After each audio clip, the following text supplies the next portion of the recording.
한 조선 선비가 나귀를 타고 하인을 대동해 서양식 학교에 등교한다. 그러자 서양인 교장이 말한다. 학교에 올 때는 하인을 대동하지 말라고. 모든 일은 자신이 독립적으로 하라고. 그렇게 조선의 기존 질서를 흔들어 깨우며 근대식 교육은 시작되었다. 전근대 사회였던 조선에서 근대 교육은 과연 어떤 방식으로 전개되었으며 근대 교육을 통해 조선 사회는 어떻게 변화했을까? 그리고 근대 교육을 받았던 이들은 우리 사회에 어떤 기여를 했을까?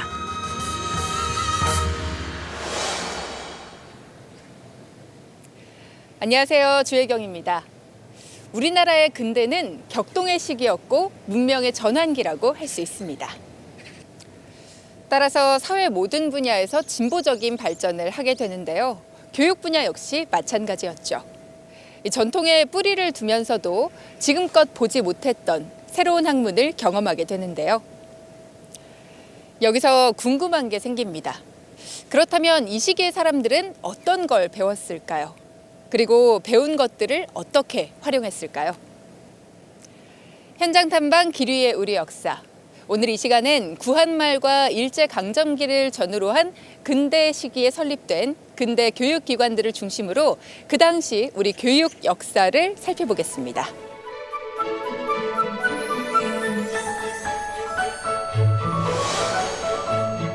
조선 후기. 기존의 봉건적 신분 질서가 서서히 무너지기 시작한다. 이 무렵 서구의 문물과 사상이 조선의 문을 두드리면서 기존의 교육 시스템 역시 도전장을 받는다.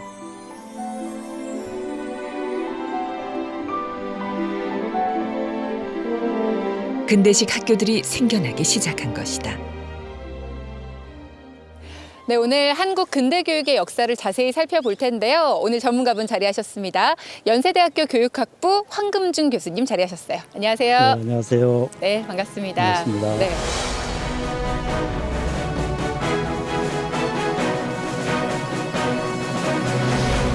교수님, 우리 한국의 역사에서 근대식이란 어떤 의미를 가질까요?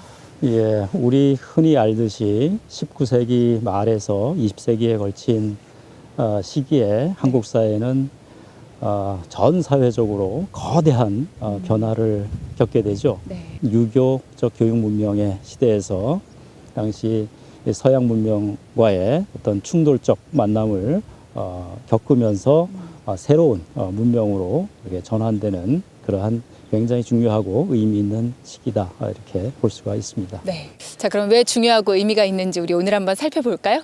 네. 가시죠. 가시죠. 네.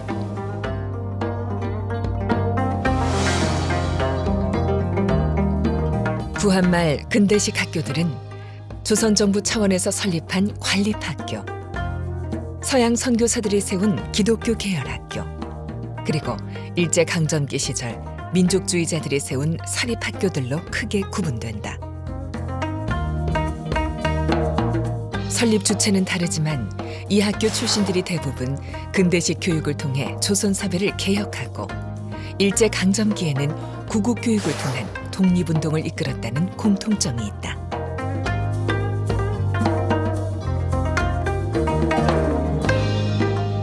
근대식 교육에 누구보다 앞장서는 이는 고종이었다. 고종은 미국을 시찰하고 온 보빙사의 청을 받아들여 서양식 교육기관을 설립한다.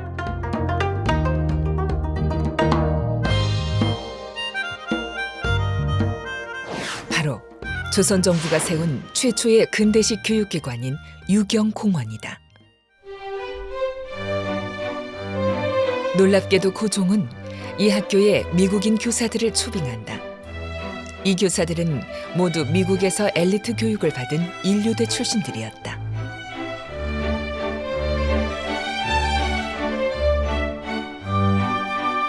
교사들이 모두 미국인이었기 때문에 국어와 한문을 제외한 모든 수업이 영어로만 이루어졌다. 우리나라 최초로 원어민에 의한 직접 교수법이 실시된 것이다. 이 학습법은 일제강점기가 되기 전까지 조선의 영어 교육의 기본 틀이었다. 그런 교육 효과 덕분이었을까? 유경공원 학생들은 알파벳조차 몰랐지만 모두들 빠르게 영어를 배워나갔다. 심지어 10개월 만에 무려 3,000개의 영어 단어를 익혔다고 한다. 어떻게 그것이 가능했을까? 저 한국말을 모르는 입장에서 교육을 하기 때문에 영어로 전부 교육을 했습니다. 그렇기 때문에 빨랐다고 보는 거죠.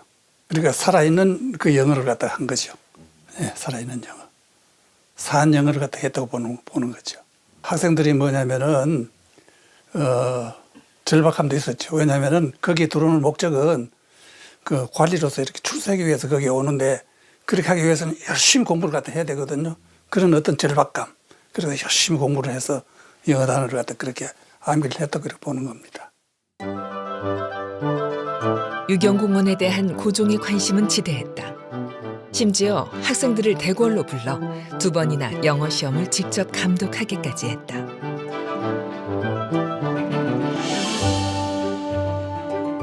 게다가 왕실로 원어민 교사를 불러 당시 황태자였던 순종에게 영어 개인 교습을 시키기도 했다.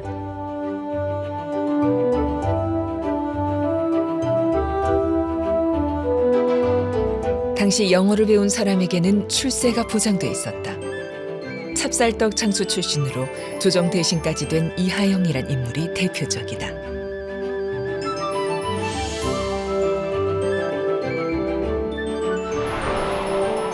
그는 고종과 알렌 사이에 통역을 하면서 출세 가도를 달리게 된다.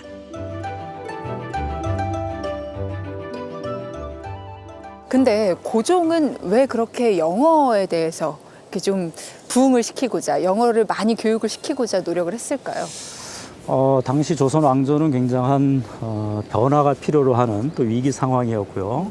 국가를 이끄는 최고 리더로서 변화의 필요성을 누구보다도 간절히 느끼고 있었습니다. 여러 가지 과학 기술이나 실생활에 필요한 이러한 부분에 있어서는 서양이 앞서는 부분이 있으니까 그런 거는 실무적 차원에서 적극적으로 받아들이자. 네. 그런 것이 당시 조선 사회, 조선이 어떤 미래를 열기 위해선 필수적이라고 봤고 그걸 그 교육을 통해서 풀어나가려고 하는 그런 것이죠. 한편 이 무렵 가장 많이 세워진 것은 서양 선교사들이 세운 기독교계 학교들이다. 이들은 애초에 선교를 목적으로 들어왔지만 실제로는 교육과 의료 활동을 더 열심히 했고 결과적으로 조선의 근대화에 많은 공헌을 하게 된다.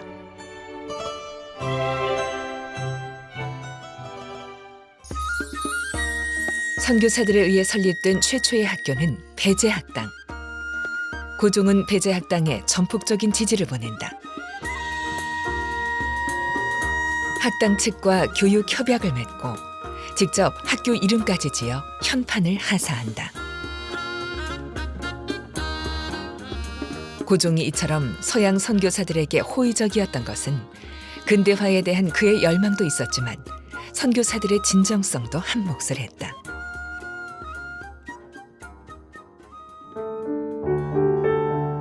그들은 일방적으로 선교를 한다거나 서구의 지식을 전달하는 데 그치지 않았다. 스스로 조선의 문화와 역사를 열심히 공부하고 또 그것을 다양한 분야의 책으로 남기기도 했다.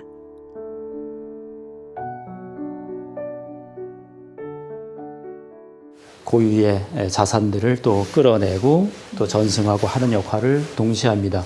그런 교육 활동을 위해서도 사실 본인들이 조선의 문화를 이해했어야 했고 그걸 정성 어리게 그런 작업을 해서 이런 책으로도 내고 그렇게 하죠. 특히 헐버트는 한글에 대해서도 매우 깊이 연구했다. 놀랍게도 한글 띄어쓰기는 한국인이 아닌 미국인 헐버트 박사가 처음 시도했다. 이전까지 한글은 띄어쓰지 않았다. 자연히 읽다 보면 헛갈리기 마련. 이것이 불편했던 헐버트는 영어처럼 한글에도 띄어쓰기를 시도한 것이다.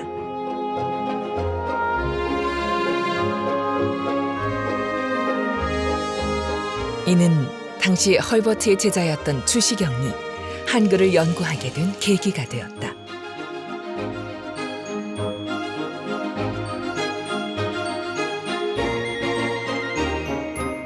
한편 선교사들은 배제학당에서 수학, 과학, 법학, 세계사 등 다양하고 실용적인 학문을 가르친다. 또 한 가지 변화가 교육 기회가 확대가 되는 거예요. 말하자면 신분 차별을 없애는 방향으로 나가고, 그다음에 남녀 차별을 없애는 방향으로 나가고, 그렇게 교육 기회가 확대가 되는 거가 있고요. 또 한 가지가 이제 여전히 지금 우리가 익숙한 소학교 단계, 중학교 단계, 대학교 단계, 이런 어떤 교육 단계 체제가 형성이 되는 것도 이 근대 교육의 특징이고요. 그런 교육을 국가가 전적으로 관리를 하는 게 또 근대 교육의 특징인데, 그 한 모습을 이 배제학당이 보여주고 있습니다.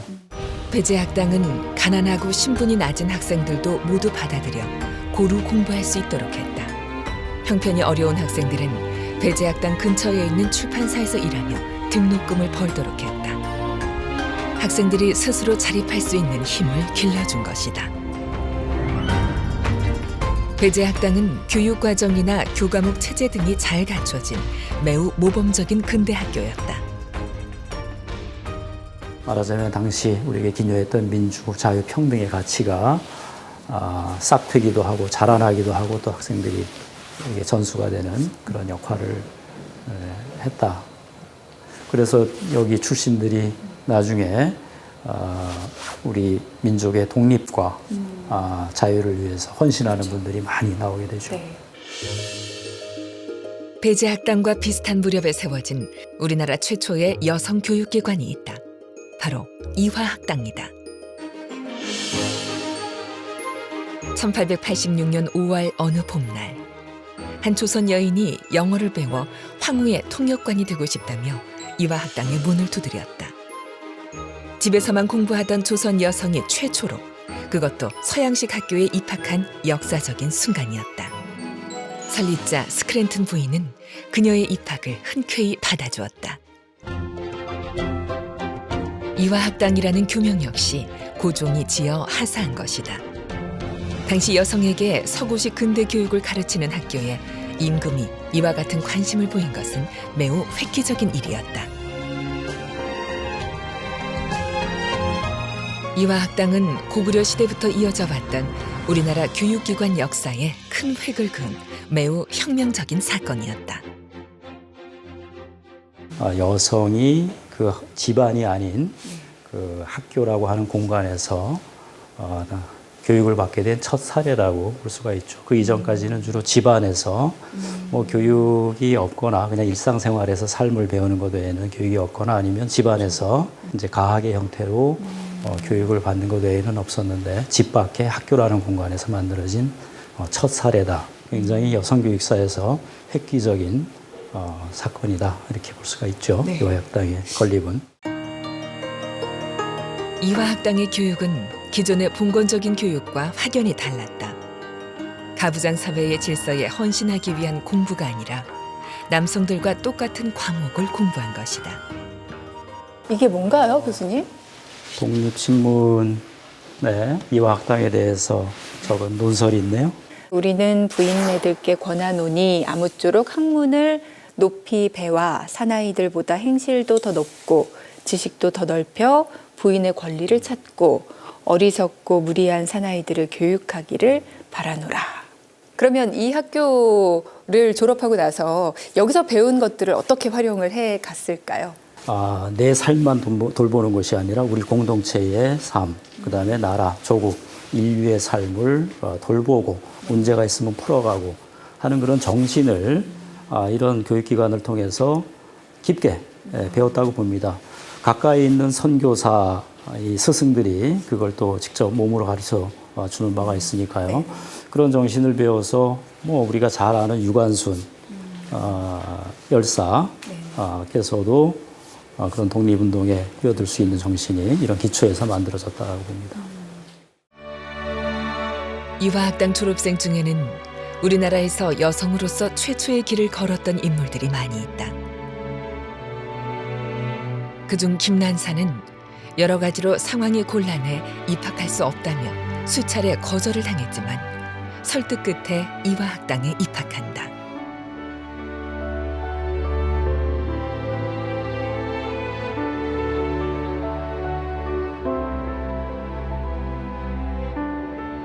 학당을 졸업한 후에는 미국 유학길에 올라 우리나라 여성 최초로 미국 학사 학위를 취득했다. 유학에서 돌아온 그녀는 무교인 이화학당에서 후배들을 가르치는데 류관순 열사 역시 그녀의 제자였다.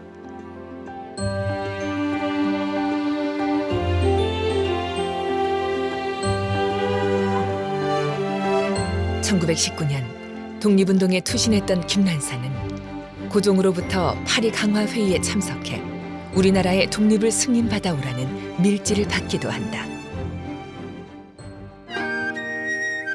이화학당은 오늘날 이화여대로 발전해 한국 여성 교육의 중심이 되었다. 한국 근대 교육사에서 빼놓을 수 없는 또 다른 학교는 언더우드 학당, 오늘날 연세대학교의 전신이다. 1885년 4월 5일 조선에 입국한 언더우드는 3일 만에 제중원에서 화학과 물리학을 가르치기 시작한다. 이듬해 그는 가난 때문에 버려진 고아들을 자신의 집에 붙어있는 건물을 활용하여 먹이고 재우며 가르친다. 언더우드 학당의 시작이다. 특히 이분께 주목할 점은 고등교육, 그러니까 대학 교육을 이 한국 근대사에 좀 뿌리 내리고자 하는 의지가 애초부터 있었습니다.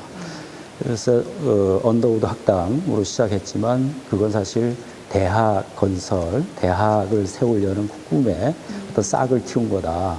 당시 조선 정부도 이제 서양식 모델도 따르면서 이 소학교, 중학교, 대학교 체제를 만들어 가려고 했거든요. 결국에 그 대학을 만들어냈고 그 대학이 사실 우리 한국 근대사에서 최초의 어떤 민간인이 만든 그런 대학, 우리 힘으로 만든 그런 대학의 의미를 지니게 됐죠. 대학 건립뿐만이 아니라 초등단계, 중등단계 교육 전반의 체제를 어떻게 갖출 것인가에 대한 고민을 많이 하죠. 우리나라 최초의 서양식 의학교육기관이자 병원이었던 제중원은 정부의 개화기구 중 하나로 출발했다.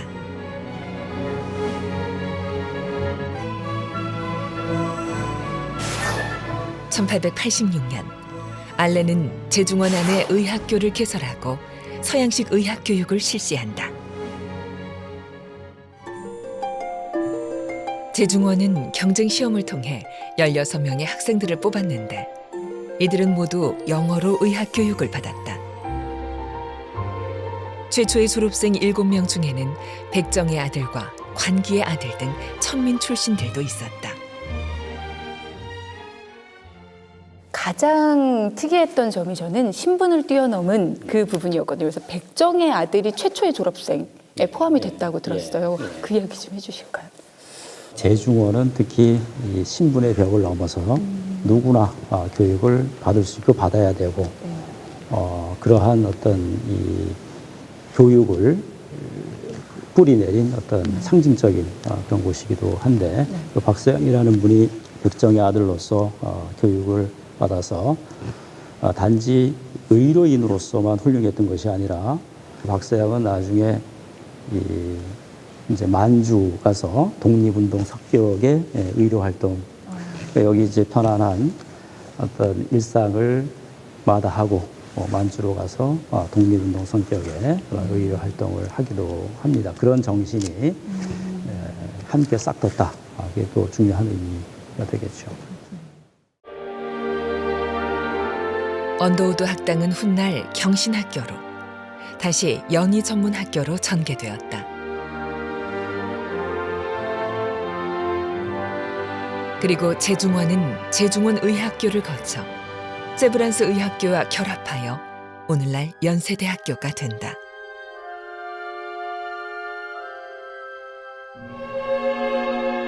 하지만 1910년 한일 강제 병합으로 일제 강점기가 시작되면서 이러한 교육 근대화의 시도는 일제에 의해 좌초된다. 식민지 정책에 부합하는 교육 체제로 재편하기 시작했기 때문이다. 조선인들에 대한 교육의 기회를 제한하는 측면이 있습니다. 특히 이 대학 교육 있죠. 고등교육. 그러니까 조선에는 공식 대학을 두려고 하지 않았어요. 그래서 예를 들어서 뭐 연희전문학교, 이화여전 같은 경우 명칭이 전문학교잖아요.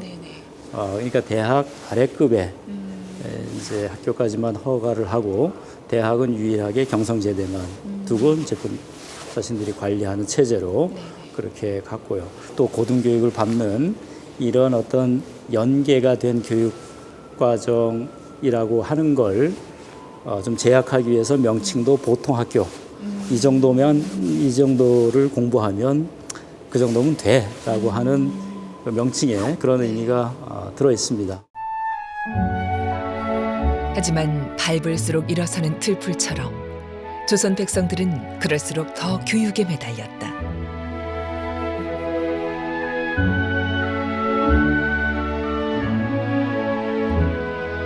특히 교육을 통해 나라의 독립을 쟁취하고자 하는 바람이 일어나면서 민족주의자들을 중심으로 사립학교들이 설립된다. 그 결과 1908년에서 1910년 사이에 무려 2,000개가 넘는 사립학교들이 생겨난다.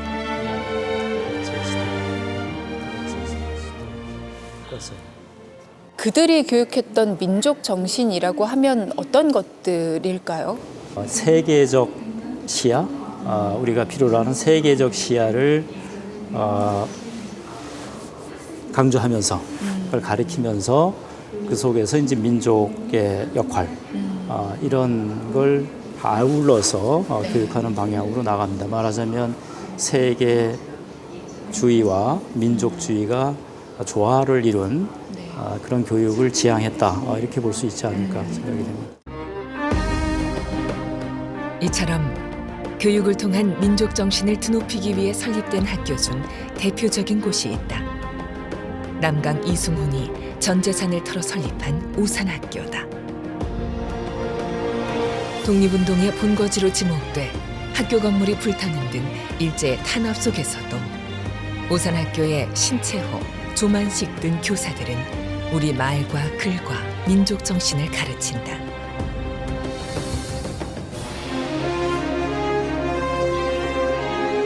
보성전문학교는 한국인이 세운 최초의 근대적 고등교육기관이다. 대한제국 황실의 재정을 담당하는 대신이었던 이용익이 사제를 털고 고등교육기관 건립의 뜻을 둔 고종 황제가 재정적으로 보성전문학교를 후원한다.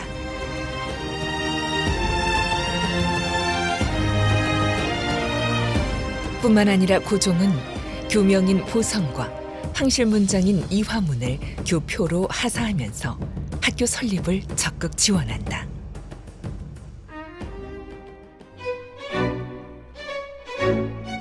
보성전문학교에는 재미있는 일화가 있다.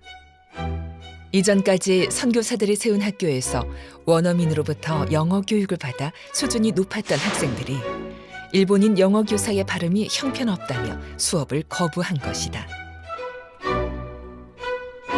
이후 보성전문학교는 일제의 탄압과 재정적 위기를 반복하고 또 그것을 극복하면서 학교의 역사가 면면히 이어졌다.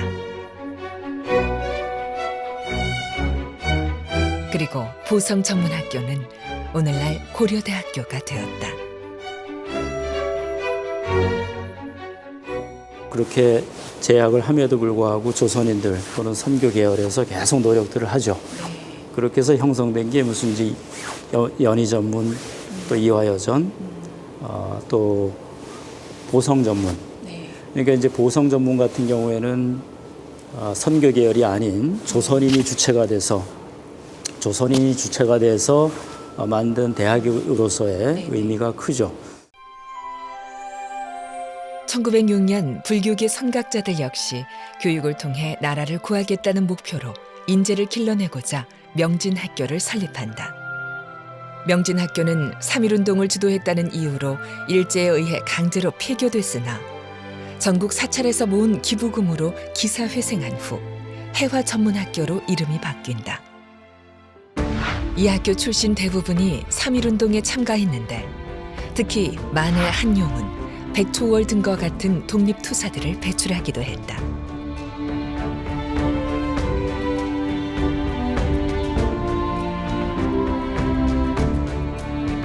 해화전문학교는 오늘날 동국대학교로 발전하게 되었다. 교수님, 한국 교육의 역사 속에서 근대 시기가 갖는 의미란 뭘까요? 우리가 익숙한 초등학교, 중등학교, 고등교육 뭐 이런 단계, 소중대 교육 체제가 자리 잡는 거고요. 네. 그 이후에 우리나라에서 필요했던 가치들, 민주, 자유, 평등, 인권 이런 부분들에 대한 그게 이제 일순간에 그런 의식이 전 국민을 걸쳐서 형성되기가 쉽지 않잖아요. 네. 그걸 형성할 수 있는 교육적인 배경이 근대에 마련이 된 거니까 그럼 굉장한 의미가 있는 거죠. 그들은 처음 걷는 길에 망설임도 두려움도 없었다. 그들은 불평등하고 부조리했던 사회를 개혁하고 근대 시민사회를 여는데 앞장섰다. 그리고 그 힘으로 빼앗긴 조국을 되찾는데 헌신했다. 그것이 바로 진정한 근대 교육의 힘이다. 교육을 받는다는 건 깨우침을 얻는 과정이죠. 그리고 그 깨우침은 개인의 가치관이나 세계관을 넘어서서 한 사회를 변화시키는 계기가 되기도 합니다. 물론 긍정적인 방향으로 말이죠. 근대 사회가 우리에게는 그런 계기가 되지 않았나 싶은데요. 현장 탐방 기류의 우리 역사. 다음 이 시간에도 저희는 긍정적인 방향으로 한 걸음 크게 걸어 여러분께 인사드리겠습니다. 함께해 주신 여러분 고맙습니다.